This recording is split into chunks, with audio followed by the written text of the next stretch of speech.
Good morning, everyone. Thank you for coming to this panel discussion on titled Allies at Odds, US-Turkey Differences in Northern Syria.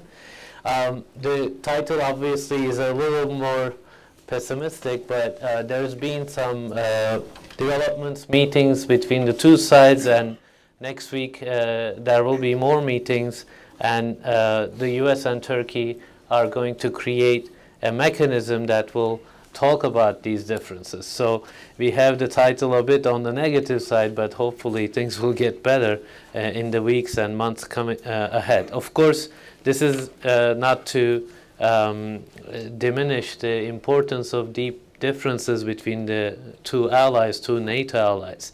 And we thought it was timely to give it another discussion here, and we've invited highly qualified people to discuss these issues. To my left, we have Denise Natali, Director at the Center for Strategic Research of National Defense University. And to her left, we have Colonel Richard Outzen. He's a senior U.S. Army advisor and member of policy planning staff at the State Department. He was part of those discussions a couple of weeks ago that when the U.S. delegation with General McMaster and Secretary Tillerson were in Turkey. So we are obviously not going to ask about the details of those meetings, but we welcome any insights and comments on that. But joking aside, we are thankful that he's here. Of course, he's going to be speaking in his personal capacity, not for the State Department. And to his left, we have our research director, Dr. Kilic Kanat, who will be talking about sort of the Turkey's perspective on this. So I don't want to take too much time, and I just want to turn straight to Colonel Outzen for his initial remarks. Thank you. Thank you, Kadir. Well, colleagues and friends, it's good to be here with you, and thank you to SETA for hosting this event. Over the years, there have been many very valuable discussions through a pretty rough period in U.S.-Turkey relations, and always appreciative of the opportunity to come join you and to join the discussion. Thank you. I'll preface this by saying that some of you who I've discussed issues about U.S. and Turkey in the region over the past few years know that I tend to be on the optimistic side.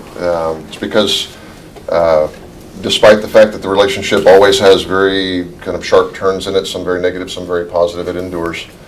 The relationship between the United States and Turkey is founded not just on a long history of partnership during the Cold War in NATO, in the Balkans, in Korea, many other places, but also on what I see as a fundamental geopolitical shared interest in many cases.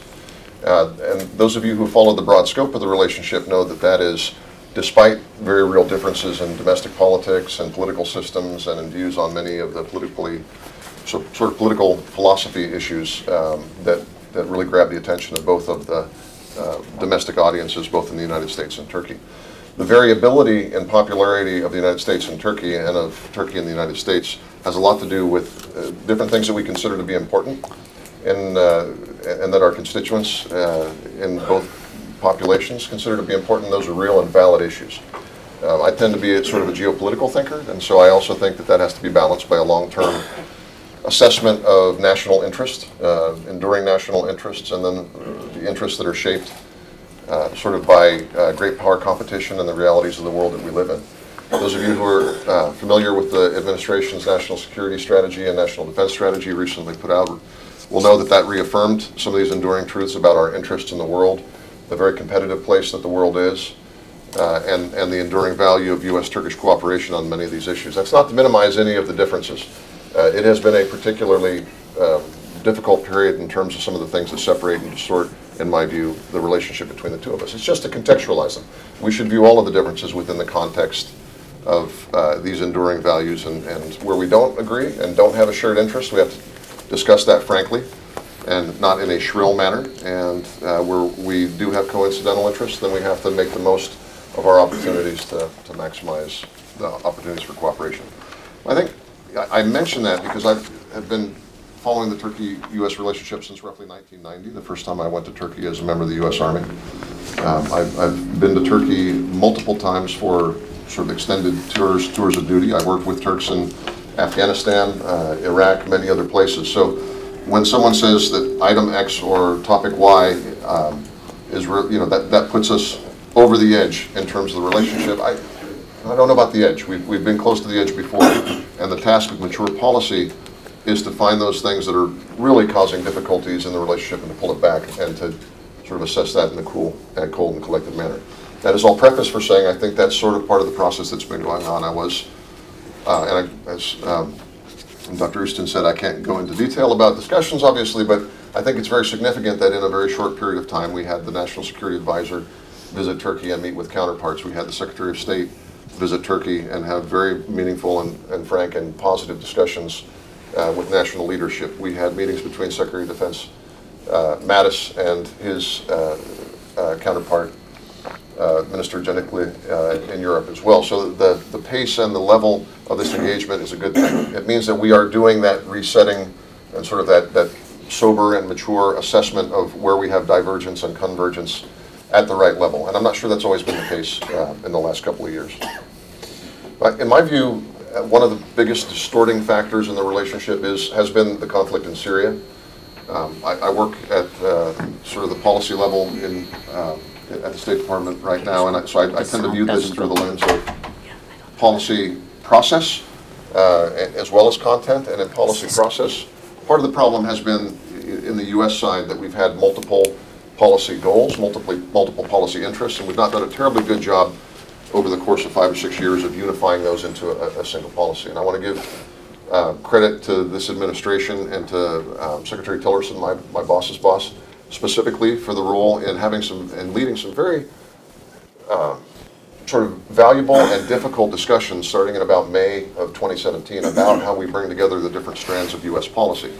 In Syria, we've got multiple very important goals. We've got a civil war going on that started as a political uprising that was crushed or attempted to be suppressed by the regime, including the use of chemical weapons and barrel bombs and all the things that we've seen there. So first and foremost, there's a humanitarian concern and a democratic concern about the Syria conflict. We had different views for a long time about how to resolve that. Increasingly, there was an issue of counterterrorism. The rise of Daesh, ISIL, ISIS, whatever we call it, was sui generis. There's not been a group like that before in the history of terrorism and counterterrorism. So the unique threat that posed also created some friction and divergence in the relationship. And the things that we did in order to address that very specific threat, I think there was some divergence in approaches, especially in 2014, 2015. And I think that those had to be reset in a sense as we move into the period after the end of the physical caliphate. And I will point out, ISIS is still a very real threat in Syria. They still retain some territory in the Middle Euphrates River Valley. That fight's not done yet. And yet, the need for us to adopt a common or at least a compatible approach to what remains of that group and other terror threats in Syria is still a very real requirement. There's issues of stabilization and transition in Syria. Does the world sort of allow Assad a free pass to get on with what's been done because it's too hard to remove him? Or is there a concerted effort through the Geneva process and UNSCR 2254 in coordination with our other like-minded allies to get a fundamental political transition in Syria? These are big issues. If you paid attention to Secretary Tillerson's speech on the January 17th at the Hoover Institution in Palo Alto, you heard a strong attempt, I think a successful attempt, to tie those strands together into a coherent policy approach. So the first major point I wanted to make is that sort of the difficulty on the U.S. side of articulating all of that over the last 4 years in a single basket that provided a realistic way forward did create some tension with our Turkish friends. And Turkey, I'm certain, suffered from the same thing, the ability to look at its different regional, especially reconciling the threat perceptions that it feels from PKK as well as from ISIS, both of whom have attacked Turkey before, but there's a tension in how to address both of those threats. And then the issues of sort of justice for the Syrian people, as well as pragmatic relations with its neighbors, especially Russia and Iran, and trying to avoid an open conflict with those, I think has been troublesome and a challenge from the perspective of Turkish policymakers. In a democracy, policy is never easy. It's certainly in our system, it's almost designed to have countervailing forces, checks and balances. So this is not really a criticism to say that we had difficulty achieving coherent policy. In fact, those who study policy know that it is almost always emergent and not entirely unified. But that's a reason for my optimism, because I think we actually have a more coherent policy now. And I think in our talks, I will say that there are areas that we can really follow up on with regards to Syria. There's areas simply that we have to cooperate and coordinate on between Turkey and the United States. And I think we've had some very good discussions about that. As Kadir said, and as the public statements of the Secretary and Minister Çavuşoğlu indicated after the meetings, we have a mechanism for discussing these things going forward.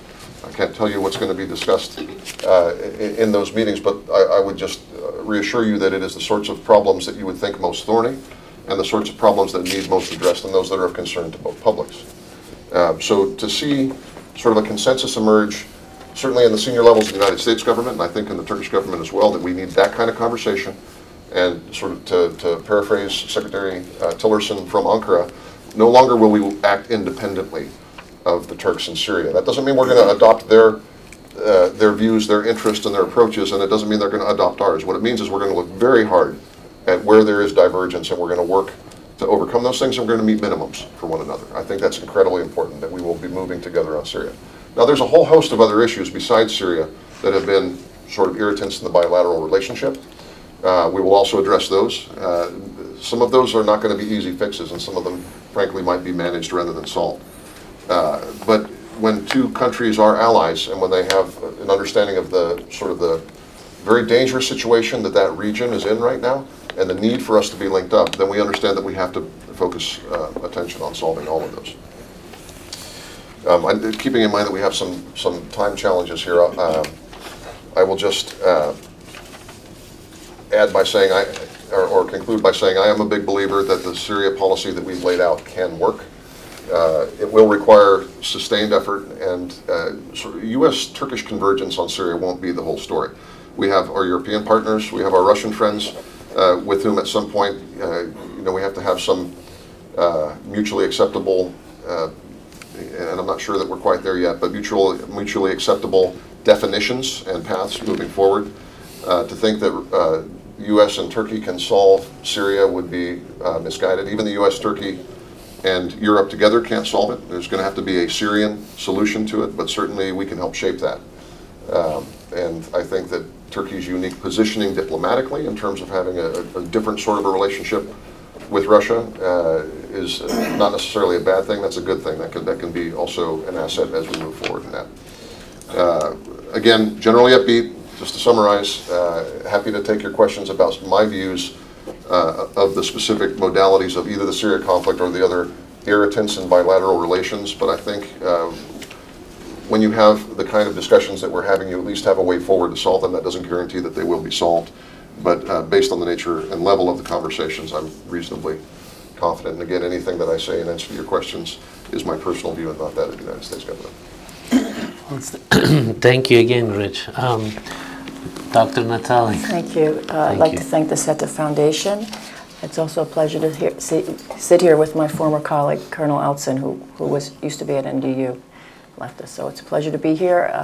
These are my views and not those of the U.S. government, Department of Defense, or the National Defense University.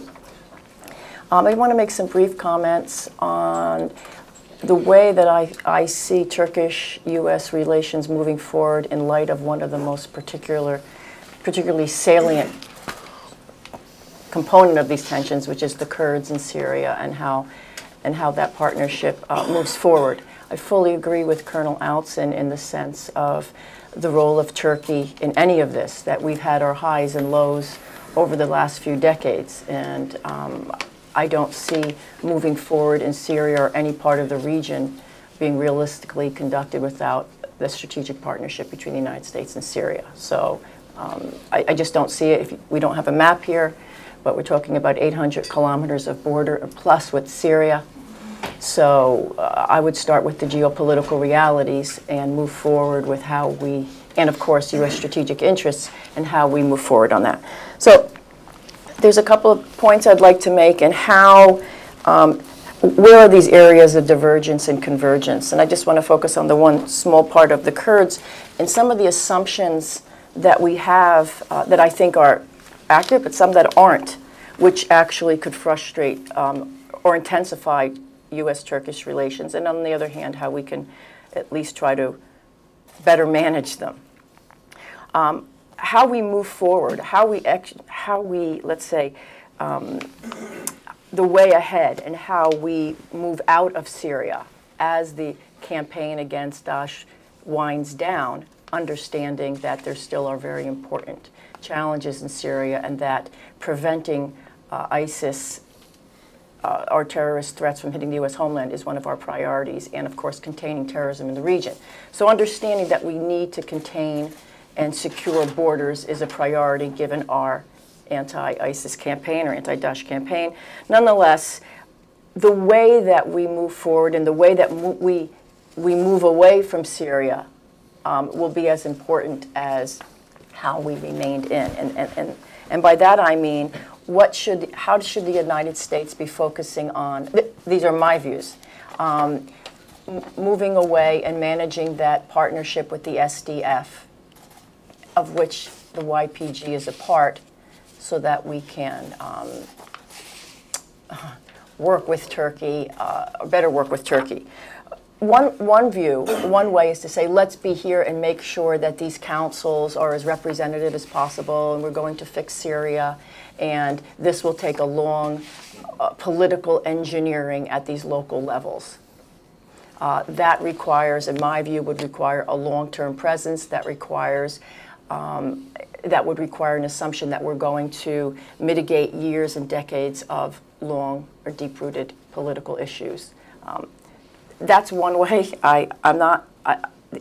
The other way to look at this is there's a momentum that whether we like it or not, that the Syrian government will remain, that regional actors are working with the Syrian government, that local actors have negotiated pacts with the Syrian government, and how can we allow the local partners that we've worked with, how can we broker the best deals possible between these local partners, because at the end of the day, they will be living in the region, not us.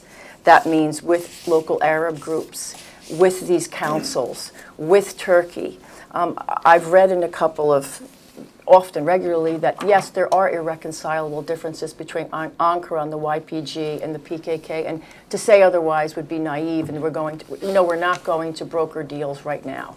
This is not, in my view, just about President Erdogan. It's a larger, very deep-seated issue inside Turkey about their commitment to their territorial integrity. There's nothing surprising about that, or surprising that Turkey and Turkish populations want to secure their border. So move that aside.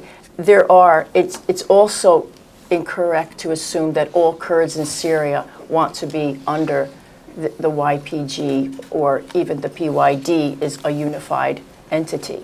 So to move forward, I would first move away from the Kurds, and I can draw upon some of the mistakes that we made or the assumptions that were inaccurate since we started this in the early 90s when I was part of Operation Provide Comfort, when we had the safe haven. What do? There is no historical trajectory or pattern in Syria where there was ever a region, a unified Kurdish region. So one of the least antagonistic ways to move forward, not only with Turkey, but in my view, Arab Syrian populations and non-Kurdish, is to focus on territorial units, not on ethnic and sectarian affiliations, the Kurds, the Arabs, the Druze, whatever it may be, but the areas in which the Kurds live in, or their majority populations or not, because there's been significant demographic changes, treat them as distinct entities. Hasaka province was historically distinct from Afrin, which was historically distinct from Kobani, with very different relationships with local populations within.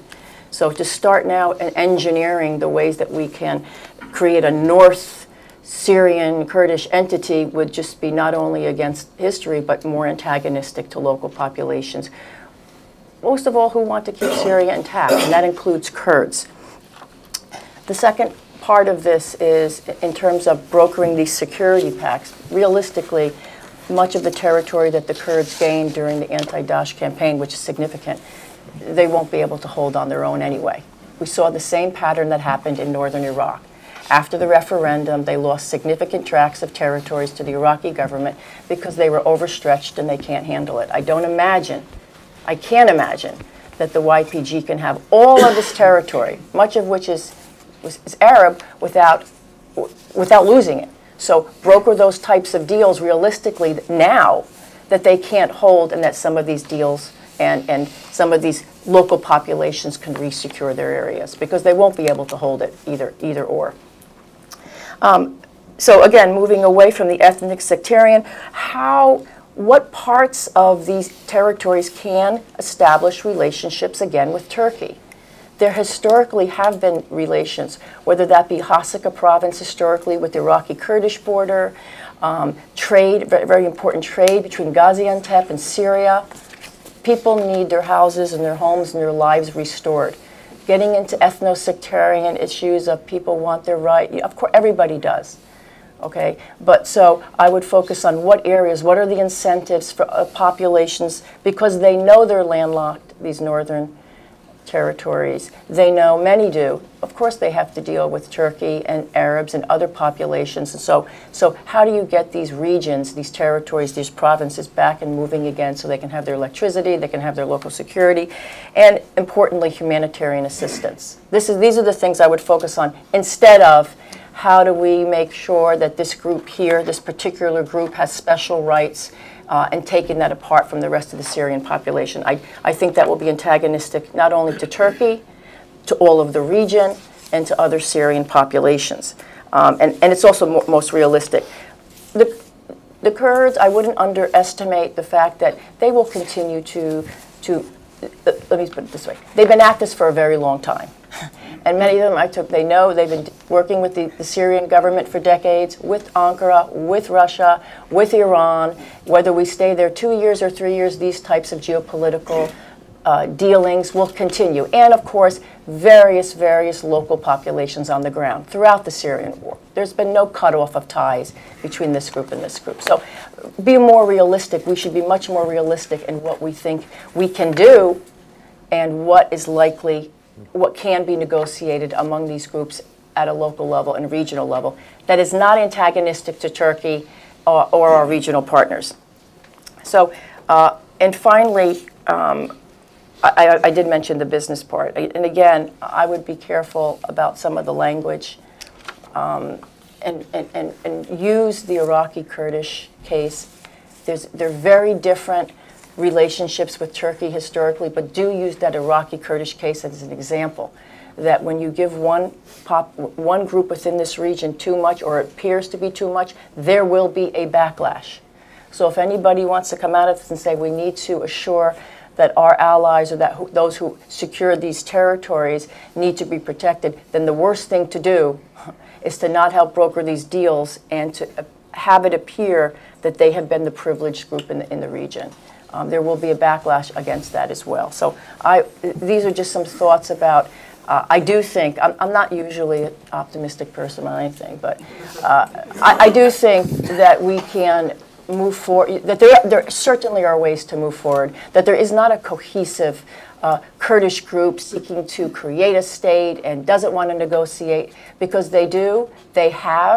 many have worked with Turkey. They will continue to do that with Iraqi Kurds, and to look at it as terms of what parts of certain territories are amenable to these types of relationships and take it in small steps that way. Thank you. Thank you, Denise. Kilic?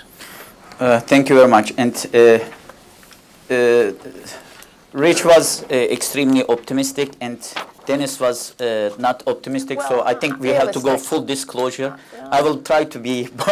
I will try to take the parts out from the optimism and pessimism that both of our panelists mentioned, and try to tell what remains in my presentation.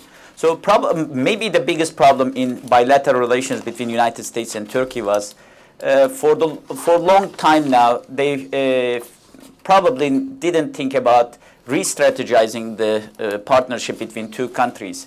So far, they expected the next big thing, as Steve Jobs stated. So the first big thing was the communism. The next big thing was the terrorism. So there was always an expectation was that there can be a common other again that will unify two countries and re-strategize this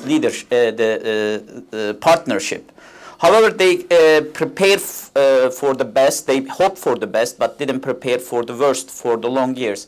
They prepared for they expect the best because there was a past partnership, there was NATO membership, and there was always the belief that there will be something big in the future that will unify these two countries.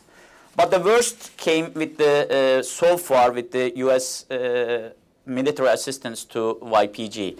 And so far, you know, I have been in this town since 2003, and each and every crisis there is this you know, like the motto that the relations has never been so bad, right? Starting from the March 1st resolution to Hud incident to Mavi Marmara to Tehran declaration, we constantly hear that this couldn't be worse. And I think we reached that level that we are really, you know, like that this is really in a critical juncture, let me say. It is not the worst, but a critical juncture.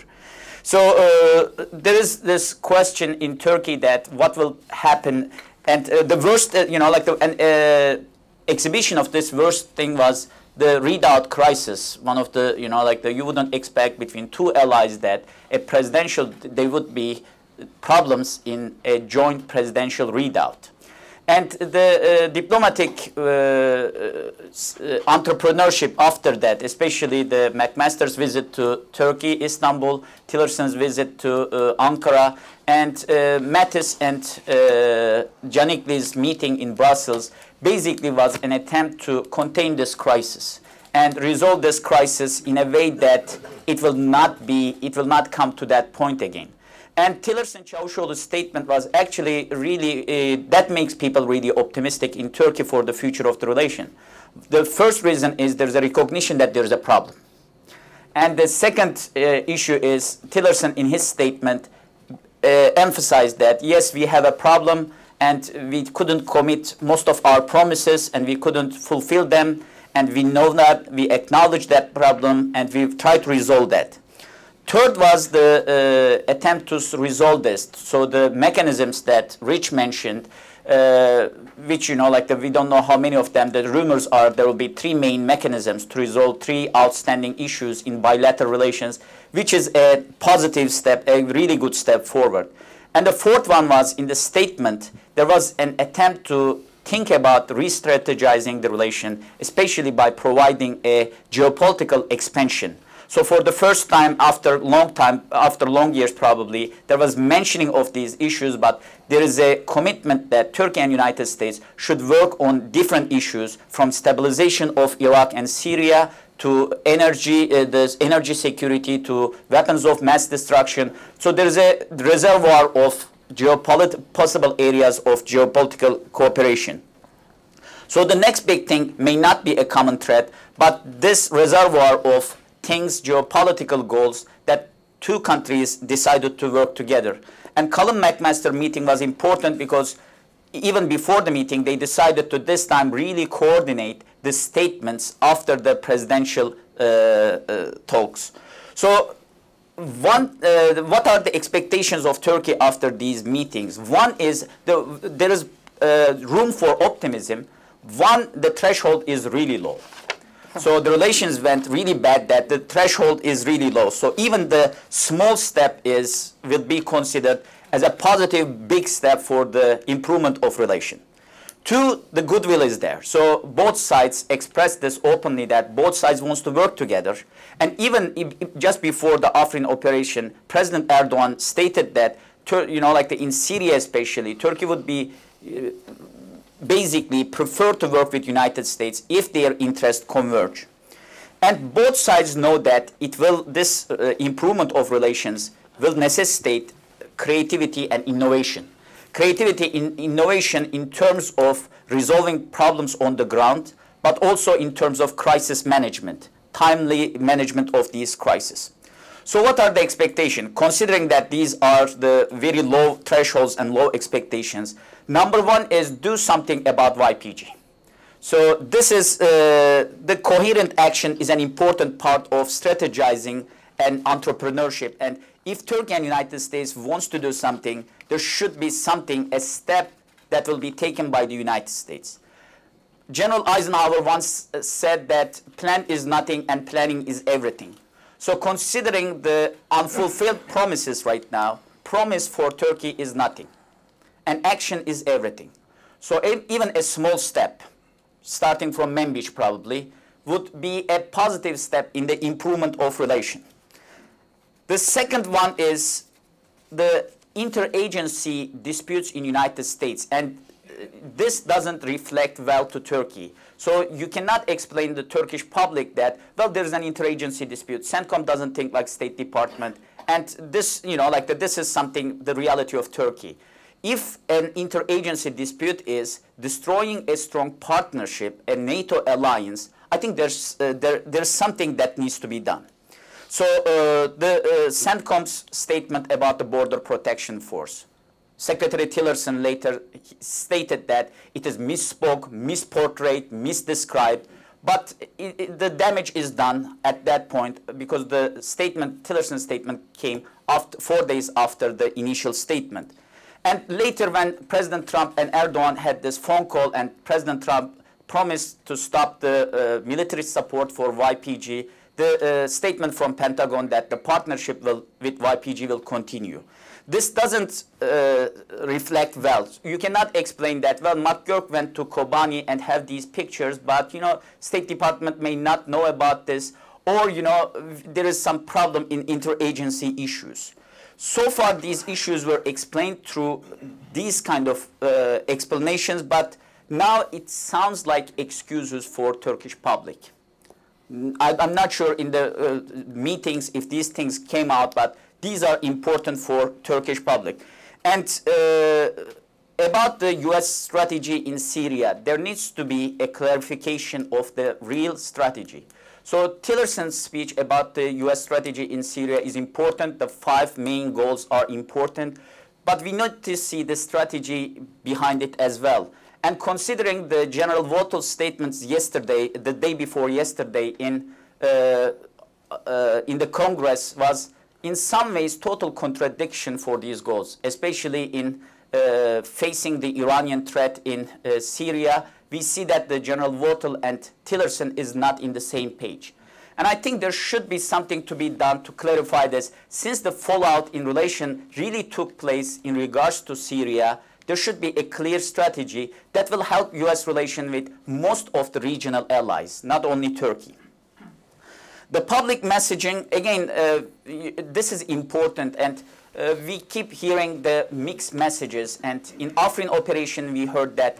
And the day before yesterday, again, the spokesperson for the State Department made a statement that Afrin is part of Syria, which is true, but she also insinuated that the Turkish operation in Afrin would be part of the, should be part of that UN resolution, UN Security Council resolution. And this is something that doesn't resonate well in Turkey. And considering the fact that in the joint statement, there is the recognition that Turkey has the right, and Turkey and the United States has the right for self-defense in the case of terrorist attack or terrorism or terrorist threat. And the fact that UN Security Council resolution never mentions Afrin, if the spokesperson for the State Department uses that statement, it creates, you know, like the already existing, it creates a new, basically, level to the existing problems with United States. Of course, I will not mention even General Vogtel's statements yesterday, especially by mentioning that YPG is so important, and especially in terms of gender issues, they are so well, you know, like prepared for this that they even have female commanders on the ground. This doesn't sound really well to, you know, like openly stating those kind of things. The fourth issue is we know that United States is concerned about the rhetoric in Turkey, and there has been increasing negative attitude to US policies in the region. And in multiple different panels here, I try to explain that, well, it is not about what US is. This is not a type of anti-Americanism we see in other parts, but it is what US is doing or not doing in the region. But this is clear, like this is now changing, and now there is more questioning about the US intention in the region, which will in the long run will have really significant ramifications in bilateral relations. And the last thing I will mention, Kadir is looking at me to stop, so I will stop it. There should be something about in order to fix this problem, again, the threshold is really low. A support statement about the Turkish operation in Afrin, not recognition that Turkey faces threat, but supporting for that. And appreciation of the trauma that Turkey went through with the hundreds of terrorist attacks that Turkey experienced and Turkey had to suffer since the cessation of the ceasefire by PKK in July 2015.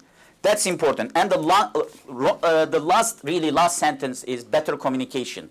And these mechanisms are extremely important to provide the crisis management, to reinterpret the messages if the messages are somehow perceived wrongly, prevent misperceptions, and prevent, God forbid, unwanted incidents on the ground, because that part of the region is very crowded, very busy in terms of multiple different operations. To prevent those things, the communication would be really necessary and useful.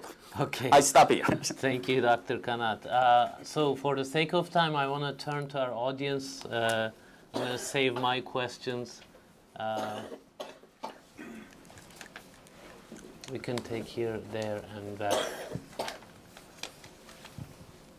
I'm going to collect the questions. So. Okay. Thank you very much for the presentation. My question is for the Colonel. You talked about counter-terrorism in terms of ISIS. Now, Syria for a long time, the Syrian regime has been on the terrorist or terrorist-sponsoring states. And how come the U.S. doesn't see Assad as a main source of terrorism in the area, and what it is going to do about him after the defeat of ISIS? Thank you. Right there. Yeah, excuse me. Ken Meyercourt, good to see you again, Colonel. Speaking of small steps that might be taken where Turkey and the United States might find common ground, there's evidence that in the final days of the assault on Raqqa, a couple of thousand ISIS fighters and their families were allowed to leave the city. Is this true? And if so, where'd they go? All the way in the back. I have two questions. The first one is for the Colonel. Colonel, always the United States is saying that we're supposed to focus on the fight against ISIS. As the United States is going to continue its support for YPG or Free Syrian, the Democratic Syrian Army, or no, or it's going to stop because of the Turkish attack on Afrin. My second question for Dr. Klinge is, which one is more threat for Turkey?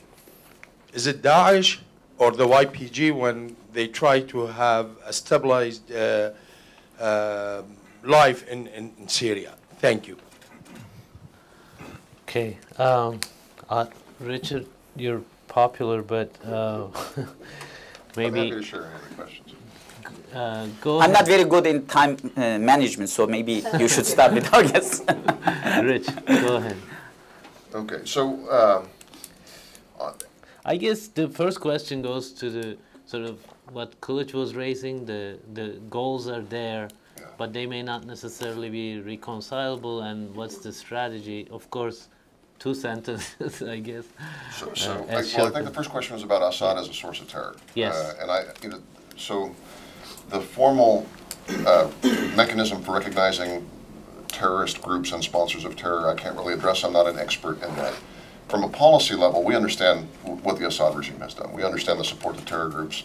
There's a strong argument that's been made that I find convincing that Assad had a lot to do with stimulating the rise of ISIS as a group by letting different prisoners go at different times. And essentially, the most extreme elements within Syria and the Assad regime both focused entirely on destroying the modern opposition in the early days of the war. Certainly I recognize that. The question, not just facing the United States government, but the entire community, international community looking at this is sort of the balance between accountability for the crimes of the Assad regime and what is a sustainable amount of effort and leverage to get him gone from power and accountable. Because the other thing is we've got the experience of Iraq and the experience of Libya to look at when we think that people have been supporters of terror and irresponsible in their exercise of power. It is not an easy thing to bring accountability in a situation like that. And we happen to think, and I think this is right, that the right mechanism is the political reform and leverage through the Geneva process. I think ultimately we believe the mechanism for his removal from power will be elections if all of the Syrian people are allowed to vote in that. What happens after that in terms of justice for the crimes of barrel bombing, gassing your own people, all those sorts of things, I can hope for. I can't see that far into the future about what steps. But what I can tell you is that we all understand what he is. And we all understand that accountability has to be part of the equation here. Another question was about support for SDF for the foreseeable future. But yeah, so I'll just make this comment. There is this distinction that is made that is important to Americans between the terms PKK, YPG, SDF. And I understand to our Turkish friends, one equals the other equals the other. The idea animating our work with local partners, and the SDF is a coalition. We should recognize that first of all, that the YPG does not equal SDF because SDF has other components in it. There's something called the Syrian Arab Coalition, which has tens of thousands of fighters who are also in their local areas. I think SDF should be understood as a temporary measure for a temporary task, which is the defeat of the physical caliphate. Now, there's a huge question in front of all of us. How does that transform? How does that become, both in terms of liberated areas, how does that become, and this is not a trivial question about the representative nature of local interim governance, and I want to make sure that anything that I talk about or analytically examine there is temporary, because ultimately this is all part of Syria, right? So what the Geneva process foresees is political transition that leads to a reunification of that country under improved management, shall we say. But so nobody thinks of SDF as a permanent structure. I think what we're struggling with, and we talk about this with our friends east of the Euphrates in Syria, and we talk about this with our Turkish friends as well, is what is mutually acceptable to the peoples of that area? What is representative governance? And what is the right level of security? You've heard terms like border guard force, like local security force, all of that. I wouldn't jump to any conclusions about there being a great U.S. plan for that right now, because that's still under discussion. First, we need to finish the fight against Daesh. As you may all be aware, there's still a significant pocket of ISIS that's in control of parts of the Middle Euphrates River Valley. That's a problem for Turkey. That's a problem for the United States. That's a problem for the Arabs and the Kurds of eastern Syria. So we first of all need to maintain pressure on ending that. And concurrently, we have to come up with a good plan that meets minimums. I mean, so whether you're a pro sort of PYD Kurd, whether you're an anti-PYD Kurd, whether you're an Arab or whether you're a Turk, there has to be something that allows you to have fair political participation. I should say Turkmen in this case, for those peoples there, but it all matters greatly to Turkey. There has to be legitimate, pluralistic political representation in all of these liberated areas as we move towards Geneva. So I don't think for Turkey, for the United States, or for the fight against Daesh, it would be good for us to cut all political ties and security ties with the partners we've been working with. And I think people understand that. And also the people we've been working with need to understand that we're not going to say, okay, Daesh is done, regime can come back in and have its way with you. That's also not in anybody's interest. I think what we need to have is a very careful conversation about what is enough security in that area and how it's accountable and ultimately reconcilable with the reunification of the country. And the same thing on the political side. So there is no open-ended plan to do open-ended support. And some of the worst fears, I think, that some of our international partners have about that, I can certainly put that to rest and tell you that's not part of our policy. If you list on January 17th, it's not what the Secretary said, and that's not what we're going to do. But how we get those transitions to sustainable structures for interim governance and security, that's something we have to work through, and we're still working through. Rich, thank you for that really thorough answer. But Denise, would you like to comment? Yeah, I do want to make a comment on the SDF, because I can't comment I mean, I can't comment on these other specific issues. There's a lot of frustration right now and concern, but let's be clear. The United States, in my view, has made absolutely no political commitment to the SDF, whether you want to call it the YPG, the PYD. It's been very clear. And now, some of the actions may be interpreted in different ways, but it has been very clear that any political project is conducted within, among Syrians. To this day, no PYD representative can go to the Geneva as a distinct group. And some of these other issues have been very clearly stated. If this is transactional, it's a temporary alliance, and it's not going to go on forever. So that is number one, and I agree with Colonel Outzen on this. Where I would, again, this is where I would probably have a different take on this is what we realistically think we can change and do in the time that we do transition out or wind down. One is security has to be a priority. Stabilization, in my view, cannot occur without stable borders, whether that means a joint US-Turkish patrol, whether that means at some point different Syrian Kurdish groups and local groups will create their own local forces working with certain regional partners. That's part of it, is the security operations. But I would say that trying to create representative councils, or it is ideally a wonderful idea. I just don't know if that's where our focus should be or how realistic it is, given you have a certain time set to leave, as opposed to how do we broker the deals between this group here and the group here to get their territories back. Okay, so that this group here, this Arab group or whatever it may be, can go back to the lands that they think it's theirs. How can we secure that this area is not going to be open to ISIS again? I mean, I would focus more on the security elements as opposed to let's try to create these. Ideally, it's wonderful representative councils that are democratic. I just don't see that in a short period of time because people need other things such as security and services. And one final point about this interim governance or whatever, there's going to be deals between the Kurds and, we're saying, how do we prevent Syrian forces but coming into these areas? They're there.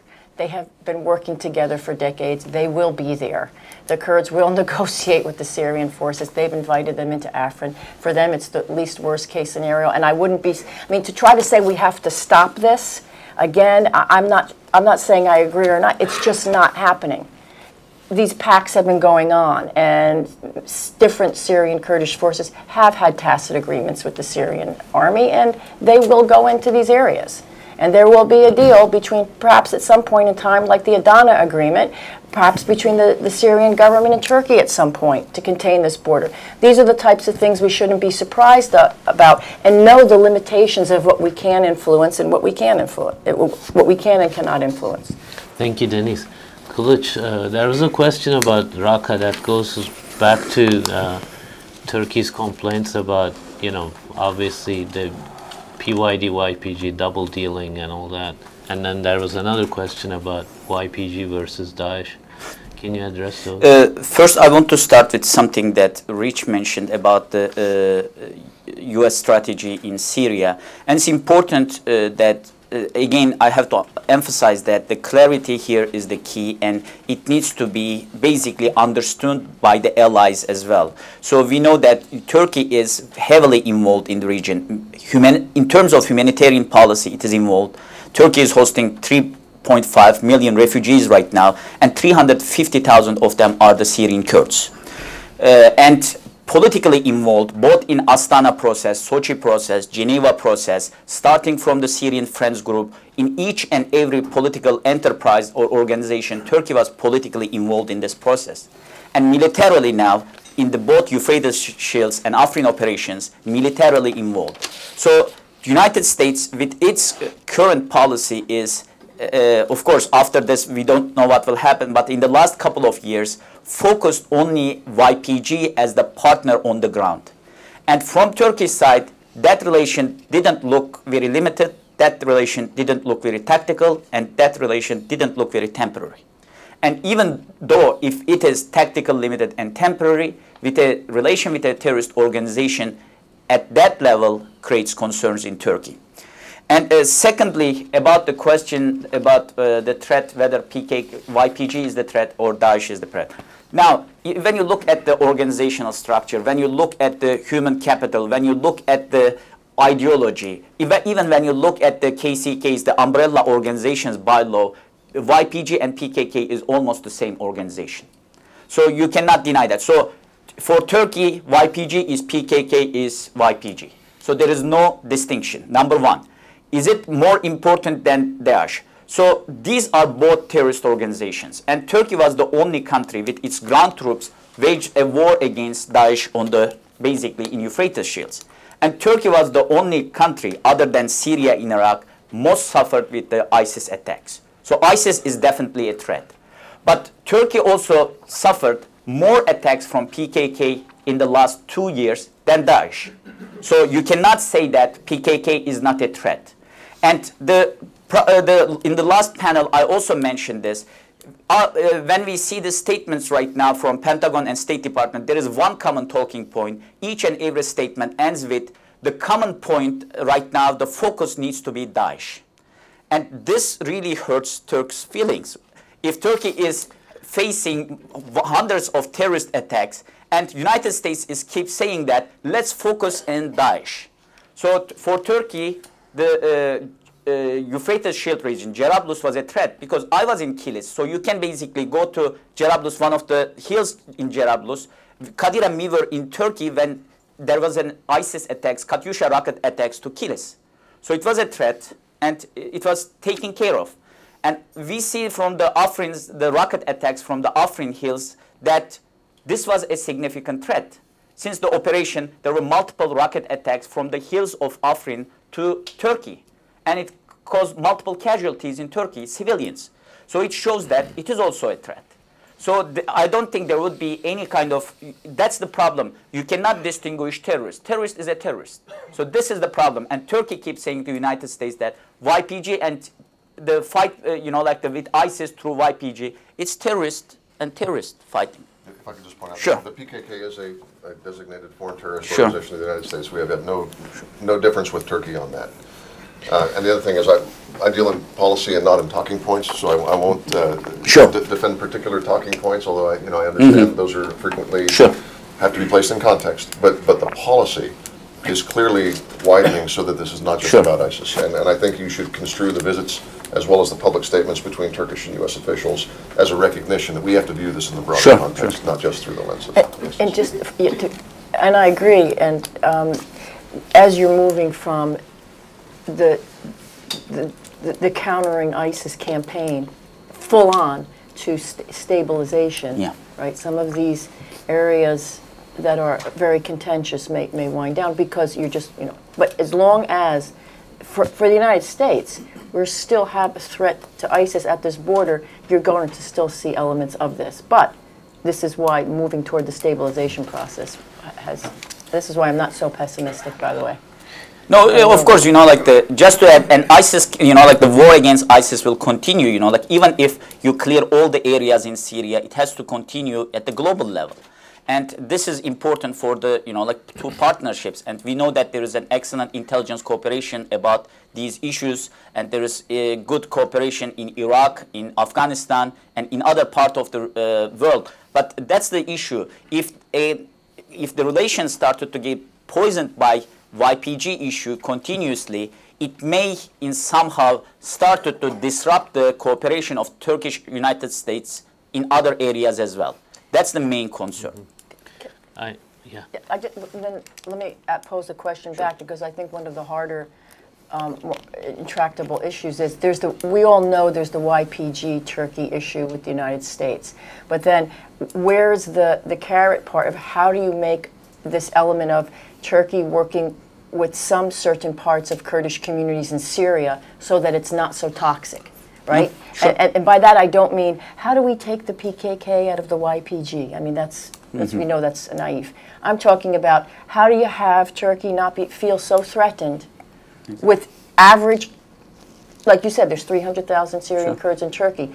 without making this so polemic and such a dichotomy. It's either YPG, Turkey, or nothing. There's a whole gray area there that's not being explored, where this relationship can move forward without having all Kurds being clumped into this category. And by clumping them into this category, there's absolutely no room for negotiation, which I don't think is a reality. Well, no, I think in most of the statements, Turkish statements, it is the, you know, like the president continuously state that we know that YPG is not representing Syrian Kurds. So we distinguish the Kurdish population over there and, you know, like the multiple thousand, the YPG elements. This has been, I just want to add a couple words on this one, because I think part of the attraction with working with the YPG was the existing command and control structure that comes from PKK. Exactly. I mean, so they dominate the areas like they used to dominate inside Turkey. So it's hard to get to those Kurds that are, in times of fighting like this, I feel like. So I just wanted to, I'll take one more question and then, or two, to close it. We started a little late. Come to the front here, 2 questions here. Yeah, but Sam from Syria. I don't have a question, but I just try to answer the questions among yourself. In all your debates, you are looking for the Kurdish problem with Turkey as Iraqi model. Kurdish area. No, not. Wait. Kurdish area, controlled area. It has to be very short. In Syria, the Kurdish area is 1 or 10% of the area that controlled by PYD. Or PYG, whatever you call it, or PKK, whatever. The rest are Arabs. So in all your conversation, you didn't mention the Arabs, the Syrian Arabs who are living there. I think the only way we make Turkey, American, feel secure and defeat ISIS and give the Kurds their rights is just to engage as much Arab as possible. That in all your conversation you didn't mention. Thank you. Thank you, Bassam. Part of Turkey's complaint was on this, that PYD pushed them out during the their fight against ISIS. We had to take them as refugees, but we'll continue this conversation, Bassam. My name is Glenn Howard. I'm president of Jamestown Foundation, and I'll try to take Rich off the hot seat here, maybe put Denise and let her comment on this. But this whole statement by General Funk, you hit us, we will respond aggressively, we will defend ourselves. How are you going to walk back this statement? I mean, I'm sure the U.S. has disowned it, supposedly, but what is going on with CENTCOM and SOCOM with all these statements? And I mean, it's the 30,000-man border force. I mean, you can certainly understand Turkey's position. What's going on? I mean... Yeah, you want to put me in the hot seat. This is getting better. I might get one more question. I definitely cannot speak on behalf of CENTCOM or SOCOM or to what General Funk said. That I definitely cannot do. However, it would seem to me that we have, I got to do this I got to think this through very diplomatically here. We have still this whole way, a large part of dealing with Syria has been part of the anti-Daesh campaign, correct? So, and that has largely been driven by CENTCOM and SOCOM to defeat Daesh. So, in my view, when that part of this operation is being driven, and again, it's very tactical, it's very operational, right? And these are the folks that they have worked with.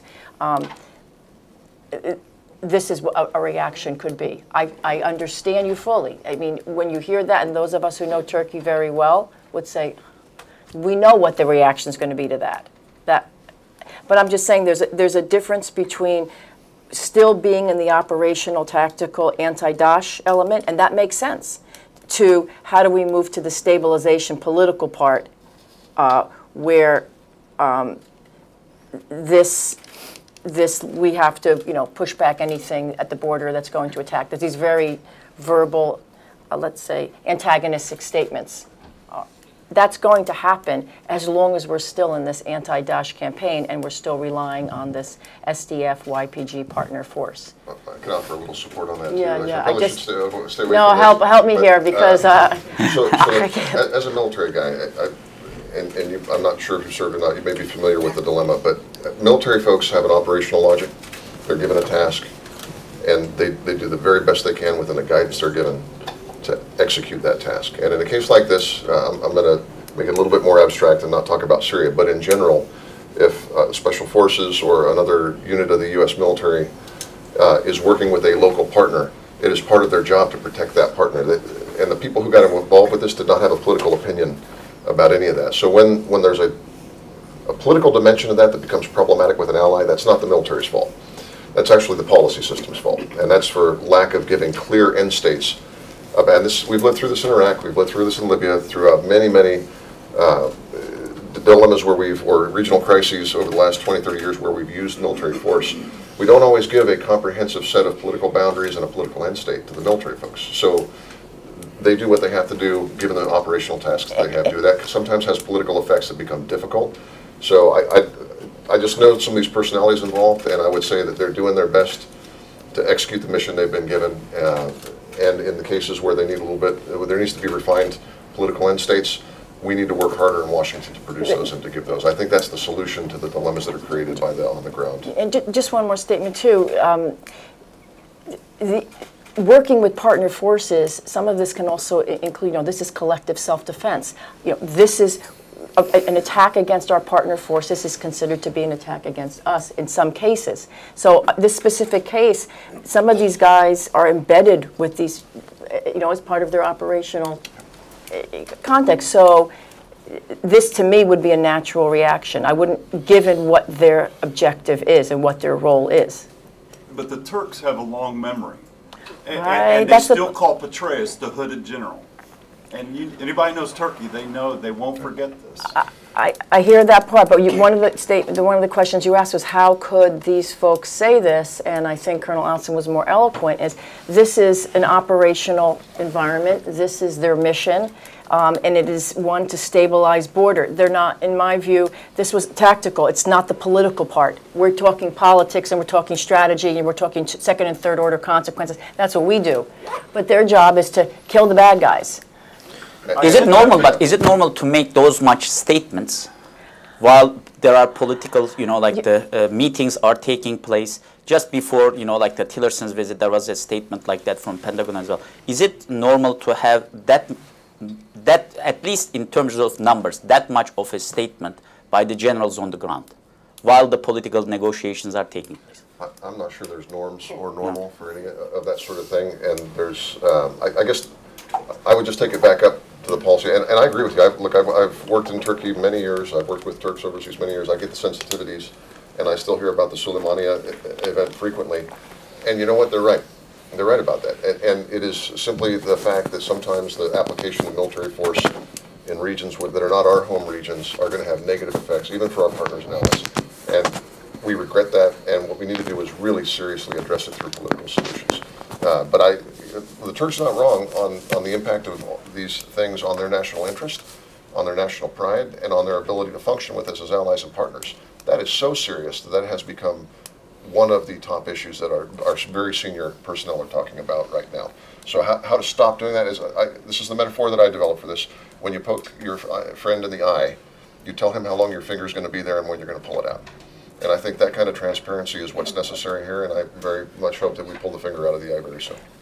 Yeah, it's just again, this is the tension between the tactics and the strategy, right? And what's driving what. And so...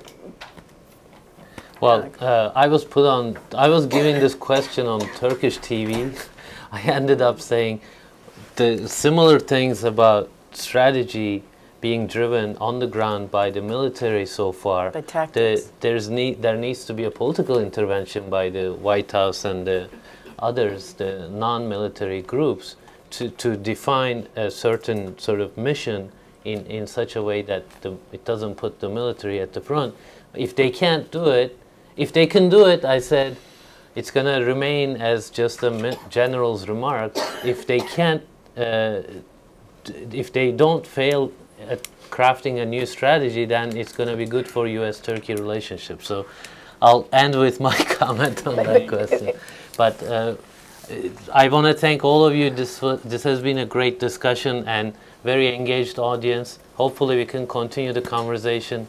I want to thank my panelists. Please join me.